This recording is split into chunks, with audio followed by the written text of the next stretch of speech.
our CEO and Chief Scientific Officer. Weiguo. Okay, thank you very much, Mark. Good evening, good morning.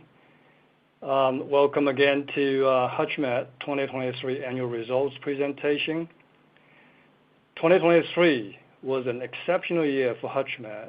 We focused on fruquintinib global registration and launch with our partner Takeda, while continuing to execute on our strategy towards profitability. This is a year where we made significant progress. The pipeline progressed significantly, now more significant than the U.S. approval of fruquintinib for advanced CRC, a historic milestone for HutchMed. Financially, we ended 2023 with a very strong cash position, thanks to the Takeda partnership and also strong growth from our China commercial operations. Next slide, slide number 4. Let me quickly introduce the agenda today. So Johnny Chan, our CFO, will go through the financial results for the full year 2023, followed by commercial update. Mr. Chan Hong is not available today, and Johnny will cover for him. And next will be Dr. Wu, who will be giving a manufacturing update, particularly on our new facility and also our global supply strategy. Followed by Michael Shi, who will be giving an update on our late-stage pipeline and a wrap-up. I'll wrap it up and followed by Q&A. And for the Q&A, the full team will be available. So now for details of all the updates, let me invite our CFO, Johnny, for financial results. Johnny. Thank you, Dr. Su. And can we turn to page 6?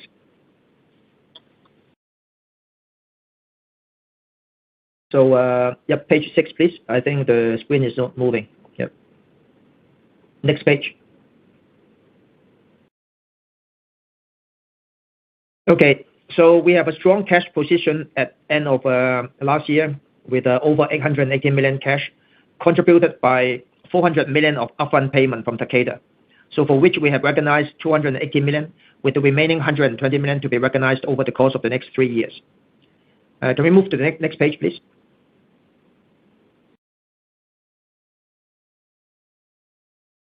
Page 7. The screen is not moving, so... Okay, Johnny, so our operating performance. Yes.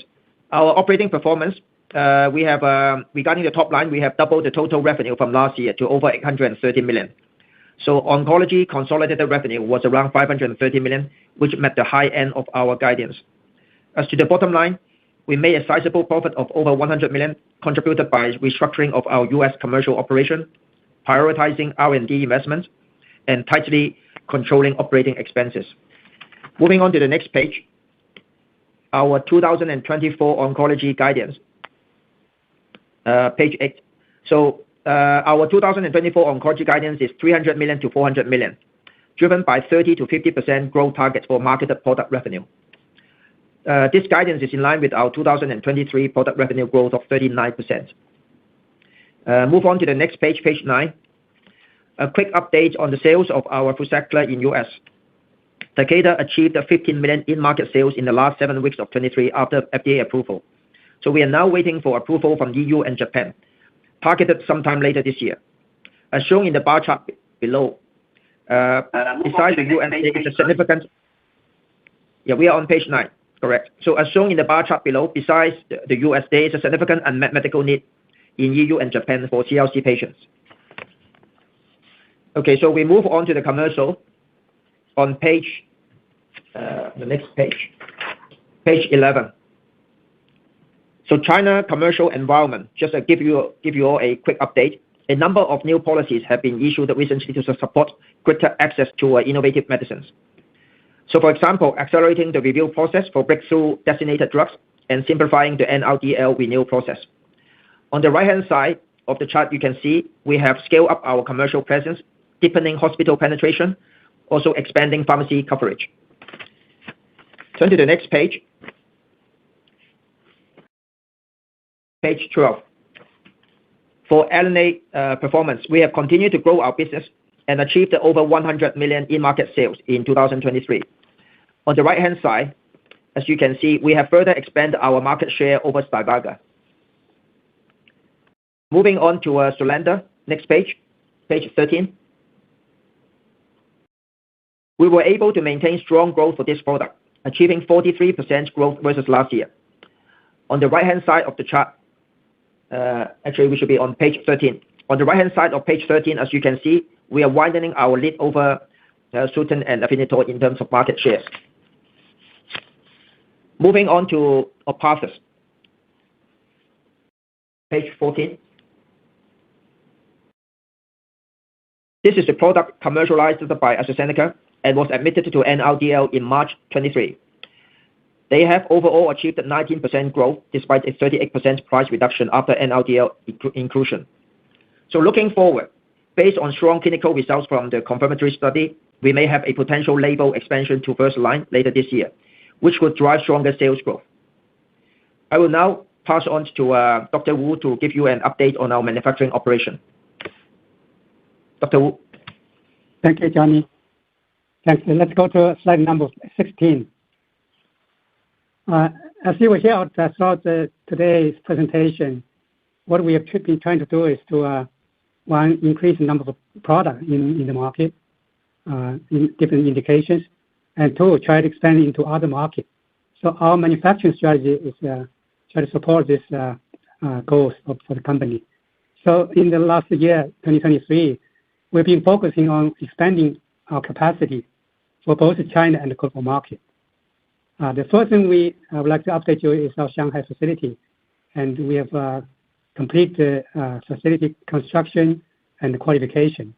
So now we're in a very good position to leverage this brand new facility, which will give us 5 times more capacity. And we intend to have clinical supply made here this year. And also, we're doing work to enable us to commercial supplies from this facility to be ready in 2025. Another area we've been focusing on is to establish a global supply chain. As you know, we have our first product launched in the US, and so we have done well in this regard. We have our API CMO in China qualified for the US market.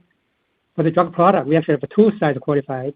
Our Suzhou site is our own facility, which we passed the pre-approved inspection by the FDA, so it's qualified. We also qualified a site in Switzerland, a CMO, that will supply drug to the US market. As we gain approval for the EU and Japan, this supply chain will also be ready for making supplies for those markets. And last, I want to mention that in this new Shanghai facility, we have installed a solar panel, so we could reduce our electricity usage and also reduce the emission, and that's always a part of our ongoing efforts. Thank you. And I would like to introduce Dr. Shi, who is going to tell you about our pipeline. Mike. Thank you, Dr. Wu. And slide 18, please. Our clinical program continues to grow and mature and cover a broad spectrum of hematology and oncology products. And here are the slides on showing the 15-plus ongoing registration for the 7 leading products globally. And just a highlight of key milestones. And in addition, for fruquintinib approval in the U.S. last year, and the EU filing and Japan NDA submission, we also make a tremendous advancement in the life cycle indication. Fruquintinib NDA for second-line gastric cancer accepted for review in China, and also the pivotal phase 2 for second-line endometrial cancer and the phase 3 renal cancer in combination with sintilimab also completed recruitment. And we expect an NDA filing early for 2024 for EMC and top-line results for the RCC in the end of the 2024. And also for savolitinib and the exon 14 non-small cell lung cancer confirmatory trial phase 3 already achieved the positive result, and we expect the NDA filing early 2024, and including the new label expansion in the first-line setting. And also, our partner AstraZeneca also had a pivotal global phase 2 trial, Savannah, completed recruitment. and also the potential U.S. filing around the end of the 2024. And also, we are very pleased that sovleplenib, our novel Syk inhibitor, and for the primary immune thrombocytopenia, the ESLIM-1 trial also achieved positive phase 3 and the NDA acceptance and granted priority review in China. So it will be also achieve a positive phase 2 readout for sovleplenib in another autoimmune indication, warm autoimmune hemolytic anemia, and a phase 3 will start in Q1 this year. And the other product, the bridging study for tazemetostat, our in-licensed product from Ipsen, will have the readout and potential filing later this year. And also multiple lifecycle indication launched product and the late-stage asset in registration trial expected to read out and file NDAs for 2025 and 26 in the time frame, so paving the way for accelerated growth in the 2025 beyond. And I also want to provide an update for another hematology product, and enzalutamide, our PI3K inhibitor. And in view of the changing regulatory environment, we are currently evaluating the clinical development plan and the regulatory path before deciding regulatory strategy for indication. Let's move to slide 19. And also, I want to highlight the fruquintinib China second-line gastric cancer trial. And this has been, let's go to slide 19, please. I don't see the advancement. So gastric cancer is advancing globally, and newly diagnosed case over 1 million, and China is really accounting for 44% of global new cases. And treatment options very limited in the second-line gastric setting, and really representing an urgent unmet medical need. So the FRUTIGA trial is designed to treat fruquintinib in combination with paclitaxel in this second-line gastric cancer. So we recruit about 700 patients, and this we're hoping to expand the new indication. So slide 20 highlights some of the top-line results for FRUTIGA. And the trial result was selected for ASCO plenary presentation. Slide 20, please. Fruquintinib plus paclitaxel almost doubled the progression-free survival, and from 2.7 months to 5.6 months. Hazard ratio 0.56 with a p-value less than 0.0001. And the Kaplan-Meier curve show an early separation in favor of fruquintinib plus paclitaxel group, and also maintained over the duration of the study. And this improvement of PFS is not only statistically significant, but also clinically very meaningful. And next slide, slide 21. And for overall survival, the other dual primary endpoint, we see fruquintinib plus paclitaxel prolong the OS from 8.4 to 9.6 months, absolutely improvement of 1.2 months. However, the OS did not reach a statistical significance, and so we observed there's an imbalance between the two treatment group, with 20% more patients in the placebo group receiving subsequent therapy compared to the fruquintinib group. So the OS result could be confounded by these subsequent therapies. Next slide, slide 22. Further analysis were conducted to examine the OS in patients received and did not receive subsequent anti-tumor therapy. And the result here support the OS benefit in addition to fruquintinib to paclitaxel.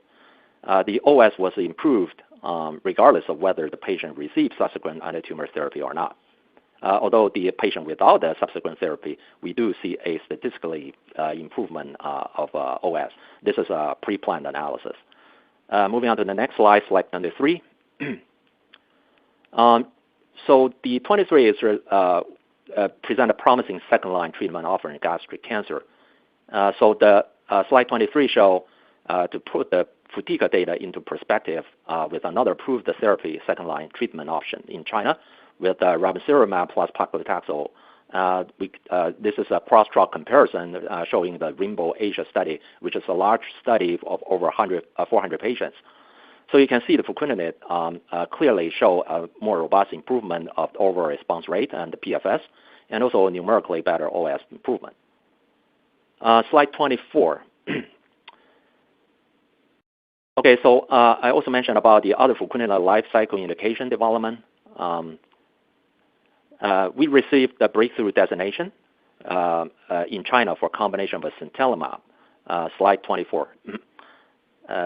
Yeah, so in the endometrial cancer, the EMC incidence and mortality are really projected to grow in China, and the patients who are progressed on first-line therapy remain very high medical need. So we have completed the single-arm FRUTIGA registration phase 2 trial study, and the regulatory filing expected early 2024. Slide 25, please. Increased mortality rate in RCC in China also outpaced the other development nation, and the second-line treatment options remain very limited. So we have completed second-line RCC for SICA registration trial. And this is a phase 3 trial versus axitinib or everolimus in second-line setting. So we completed enrollment last year, and hopefully the favorable results from this trial could potentially lead to regulatory filing late 2024. Next slide, slide 26. The phase 2 trial for fruquintinib plus sintilimab POC study in RCC was published in the ASCO 2023. The results are highly encouraging with ORR about 60% and the median PFS almost 16 months. So the POC results are highly favorable compared with other IO plus VEGF therapy in RCC, and we anticipate the top-line result later this year for SICA-2 phase 3 trial and the subsequent NDA filing in 2025. Next slide, slide 27. And our second wave molecule are advancing rapidly in the late stage development. And savolitinib, which is a highly differentiated oral Syk inhibitor with a breakthrough designation in the immune thrombocytopenia in China. And the current treatment target either Treg or B cell pathway for producing autoantibody or stimulate the megakaryocyte to produce more platelet.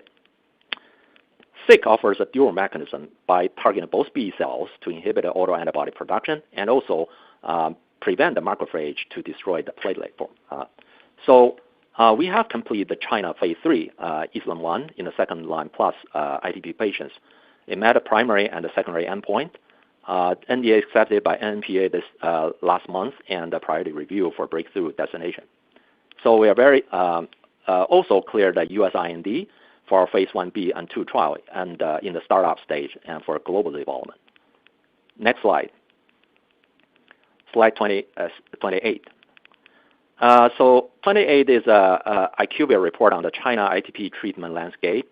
And we believe savolitinib not only can compete in the currently treated ITP patients, about 250,000 patients, and also they can potentially help the patients who lost follow-up primarily due to no other effective treatment.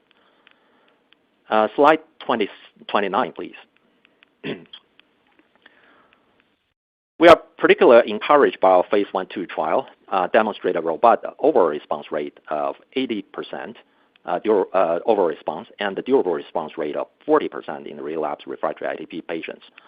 The high response rate are on par with the current widely used second-line treatment option, which is TPO-RA. Despite in our trial, the savolitinib trials had even more heavily pretreated patients, and with 75% of patients who also failed the prior TPO-RA treatment. And compared with the other approved product, Tavalisse, which is a Syk inhibitor, and you can see only the 18% durable response and 40% overall response. So clearly, savolitinib has the best-in-class potential in the ITP indication. Next slide, slide 30. And we also achieve a positive phase 2. Next slide. The ITP phase 3 ISLAM already completed, and we submitted NDA is under priority review. Hopefully, we can see the approval later this year. Okay, next slide, slide 31. And similarly, like the ITP and savolitinib also currently in development in another autoimmune indication, warm autoimmune hemolytic anemia. Is serve the same mechanism by preventing the red blood cell, engulfed by the macrophages, and also prevent the autoantibody production from B cells. So this unique dual mechanism can also be a potential treatment option for the ITP patients, for the AIHA patients. And so the POC is already achieved, and we are starting the phase 3 shortly. Okay, slide 32. And also, I want to mention the other product. There's 7 registration trials for the MET inhibitor savolitinib and currently enrolling. They are led by our partner AstraZeneca globally for 3 trials, and HutchMed leading the other 4 indications, including newly initiated phase 3 gastric cancer in the third-line setting. Next slide. Slide 33. And we have presented our first-line METex14 data in non-small cell lung cancer with METex14 skipping mutation. It showed a deep and durable response for a 60% overall response rate. And the update data will be presented as an oral presentation next month at the ELCC in Prague. Next slide, slide 34, please.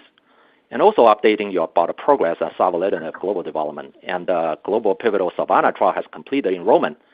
And despite some of the new data readout like Mariposa, TL05, and Orion-31, we believe savolitinib plus Tagrisso represents oral-only chemo-free option for biomarker-selected MET-positive patients in EGFR mutation who progress on Tagrisso. And the anticipated US NDA filing around late this year by our partner AstraZeneca, and will be a huge catalyst for HutchMed after fruquintinib US approval in the RCC. So we are bringing our second in-house developed novel medicine closer to global approval. Okay, so just to recap our R&D progress, and we have a deep and broad portfolio in oncology, hematology, and also recent advancement in autoimmune disease. So I'm very proud our R&D team and the global partners remain focused and executed very well for the past year, and a multiple near-term global development catalysts for 2024 and to 2025. So I will turn the stage to Dr. Weiguo Su, our CEO and CSO. Weiguo? Okay, thank you very much, Mike. Let's go to slide number 36. So 2023 was an extraordinary year. We made a lot of progress in 2023, both in R&D, the progressing the pipeline, as well as commercialization in China.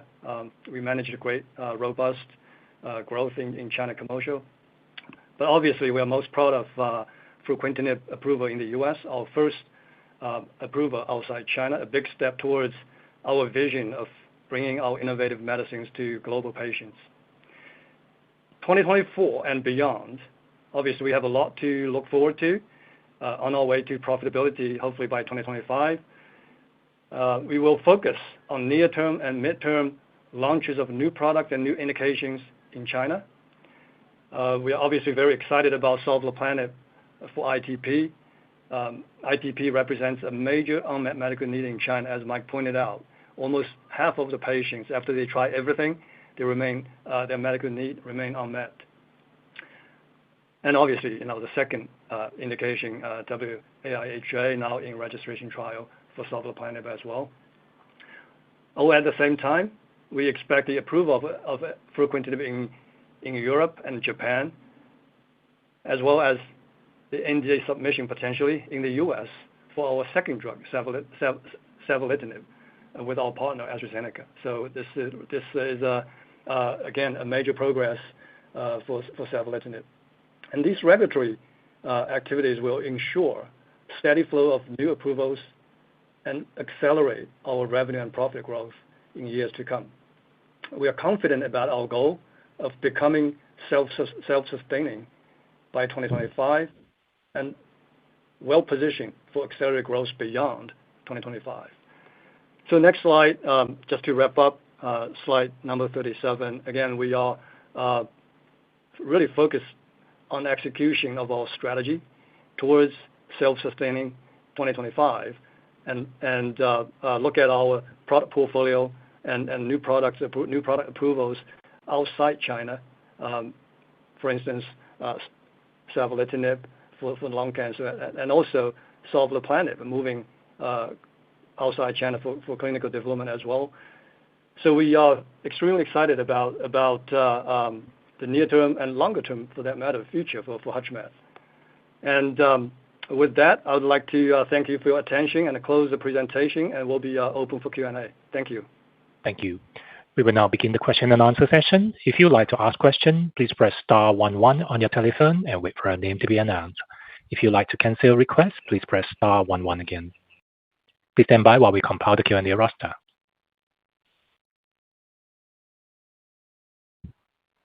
Our first question comes from the line of Louise Chen from Cantor. Please go ahead.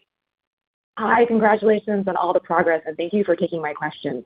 So first question I wanted to ask you is what you've learned from the U.S. launch of FRUZAQLA, and how can you apply that to the rest of your global expansion initiatives? Second question I wanted to ask, I know you went over a lot of this in the presentation, but just to distill it down for investors, you do have a very large and productive pipeline. So what are the key readouts and events that you think we should really focus on? Maybe if you could pick 2 or 3. Thank you.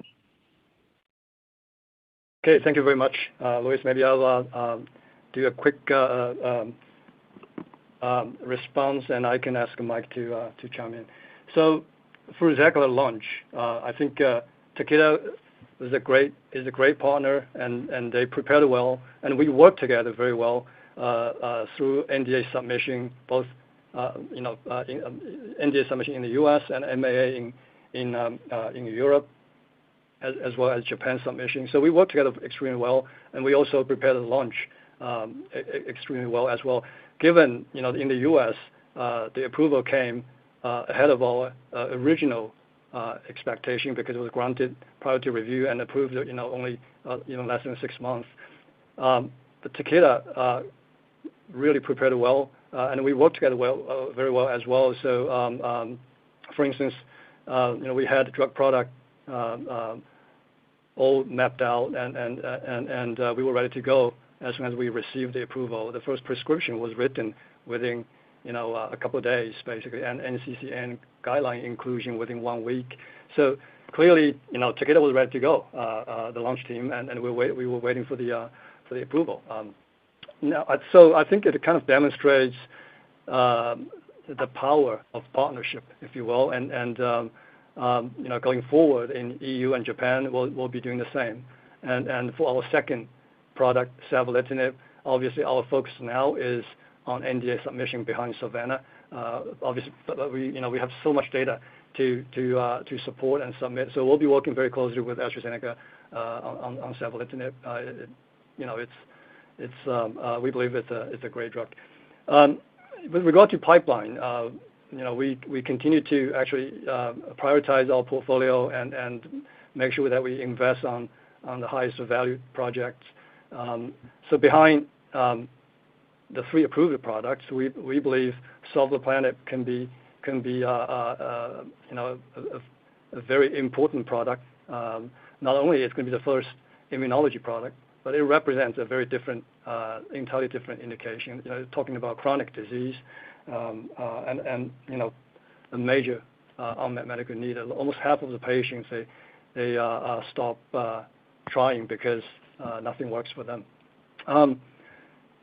Behind sovleplenib, we have additional several compounds actually moved into registration studies, including our IDH1/2 inhibitor for AML and also potentially solid tumors as well, and more targeted therapies in the pipeline as well. But these are really for future registration and launches. So we'll be actually really focused on sovleplenib in China this year, and also global development. We have a meeting scheduled with FDA to discuss the registration path and the plan. So really important for sovleplenib. So I think we believe it is going to be a major product for us. Mike, do you have anything else to add on? Yeah, I think just add on to Dr. Su mentioned, right? Sovleplenib clearly represented a major, novel mechanism for the ITP and other autoimmune disease. So we're going to present our phase 3 data in a upcoming conference and publication. So hopefully that will put a very strong path forward for the development plan. And then also to add on the FRUZAQLA product launch, I think the HutchMed team and Takeda team actually worked very well together. We actually planned the drug supply ahead of the time. We are really hoping we can ready launch in October timeframe, just to get it to the patients, right, to prescription. So the product launch preparation went very well. The add-on to the NCCN guideline in a week of time, and also I think Takeda is really having a strong Japan presence, right? So if we are doing it alone, I don't think we can actually submit to Japan, that soon. So I think that's really a good collaboration with our global partner, and we hope the savolitinib is going to repeat, right, for our next molecule to reach the global patients. Yeah. Okay, thank you. Thank you, Mike. Thank you for the questions. One moment for the next question. Next question comes from the line of Alex Stranahan from Bank of America. Please go ahead. Hey guys, thanks for taking our questions and congrats on the progress in 23. three quick ones from me on sovleplenib. I guess first, what is your go-to-market strategy for sovleplenib if it's approved? Would you be able to handle the launch leveraging your current sales force in China, or would you need maybe a separate commercial arm, given it's a new indication for you? Second question, how big of a contributor do you see this in your current 2024 oncology revenue guidance, or could this be maybe additional to that? And then just lastly, I know you said in your press release that you plan to initiate clinical development outside of China for sovleplenib in 2024. Would the plan be to partner for these studies and I guess ultimate commercialization ex-China? Thanks. Okay. Thanks, Alex, for the question. Sovleplenib commercial launch, obviously we already started to prepare. We have the infrastructure in place. We obviously need to build a specialty team to support it. So that's the current plan in China.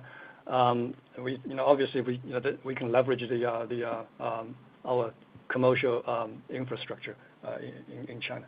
We do need a special team to support marketing and also sales as well. So that's the plan, and we obviously have time to prepare. With regard to revenue contribution to 2024 in our forecast, it's nothing basically. We expect it to be approved towards the end of the year. So contribution should come actually 2025. 24 we'll probably just get going as soon as it's approved, but that will be towards the end of the year. Last question about U.S. development or ex-China development and partnership. So as I mentioned, right, we have a meeting scheduled with FDA shortly, and we'll discuss our development plan and seek endorsement from FDA. Once that's clarified, and we'll get going very quickly. Partnership discussion, these discussions are ongoing as always, and I think once we publish the data, very soon actually, it could be sometime mid-year this year at a major conference. Also, at the same time, we'll publish the proof of concept data for the second indication, the WAIHA, all very strong data. So I think it will attract more potential partners. So the plan is to just kind of we're already engaged, but we will continue to engage with potential partners, and I expect once we have clarified the development pathway outside China, and also the data is published, we'll probably intensify the discussion. Great. Thanks, Weibo. Appreciate the color. Thank you. Thank you for the questions. Our next question comes from the line of Paul Choi of Goldman Sachs. Please go ahead. Mr. Paul Choi, your line is open. You may unmute locally. Hi. Congratulations on all the progress, and thank you for taking our questions. My first question is on savolitinib and with regard to the SANOVO study, which you expect to, I believe, complete later this year.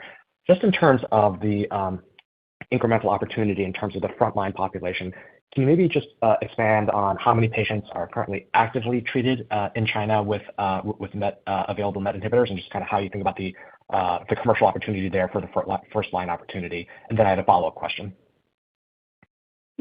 Yeah. So, Paul, at the moment, savolitinib is approved for second line and above non-small cell lung cancer with exon 14 mutation or skipping mutations. So that's a label, obviously, given the extent of its efficacy comparing to chemo or IO, as well as now we've already published the first line data.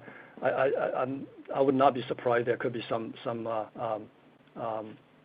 usage into the first line, but all in all, I think it's been at the moment mostly second line patients. The population in first line, we believe it should be much bigger, and that you have to combine to even better clinical benefit for these patients. So we believe it would translate into a significant opportunity. Okay, great.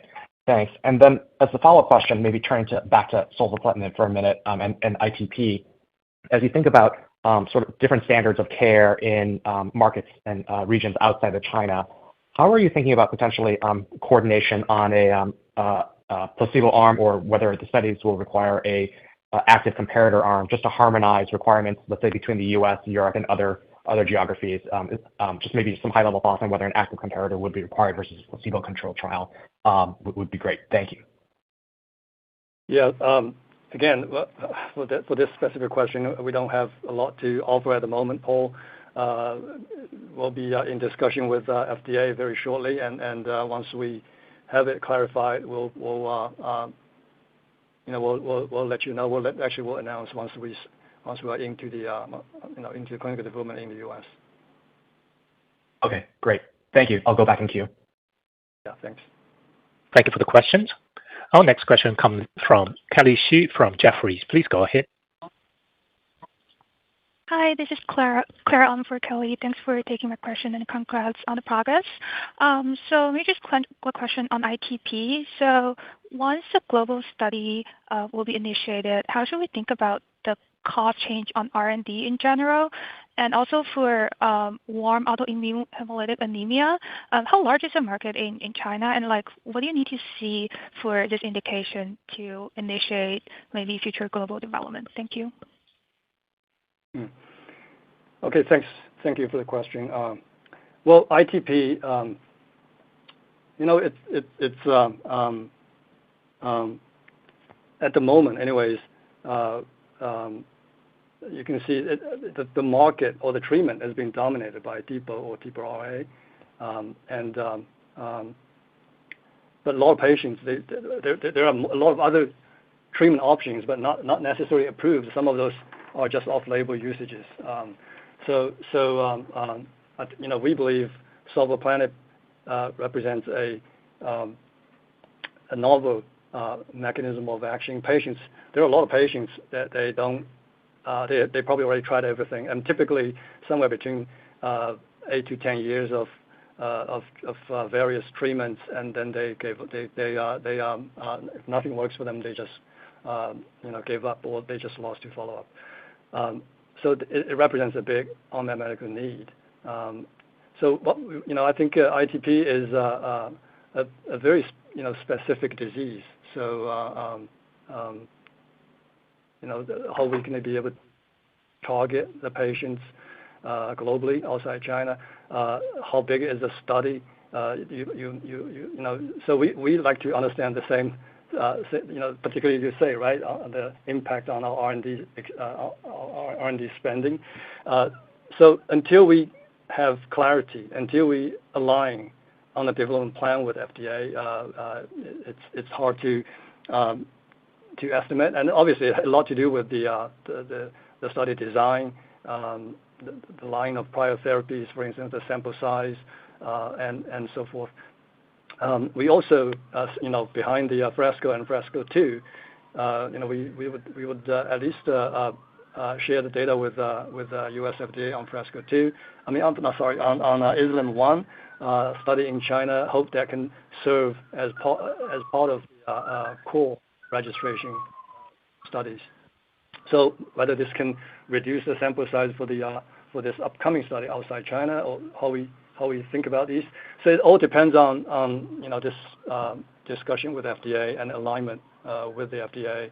Until then, we think it would be manageable in terms of the cost. Certainly, if we line up a partner, then it should be it will be much less material on the cost. The warm autoimmune hemolytic anemia, which is actually a very rare disease. It's even more rare than ITP.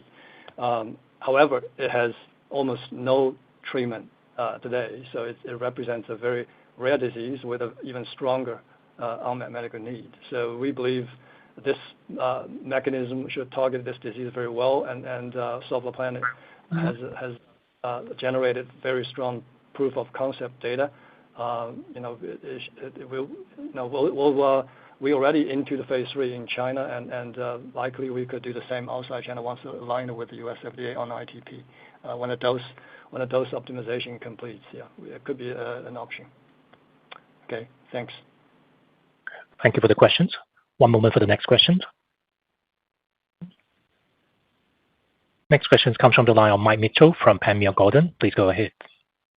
Hi, everyone. Thanks for taking my question. Great performance for the period. I've just got one focused question and one broader question, if that's okay. And the focused question on fruquintinib. I'm just thinking, of course, we have the submission in with the China regulator for gastric cancer, but in terms of ex-China development on gastric, what should we anticipate in terms of the appetite for potential further development? I'm just thinking about the overall survival endpoint and the standards of care reference used in the Frutiga study.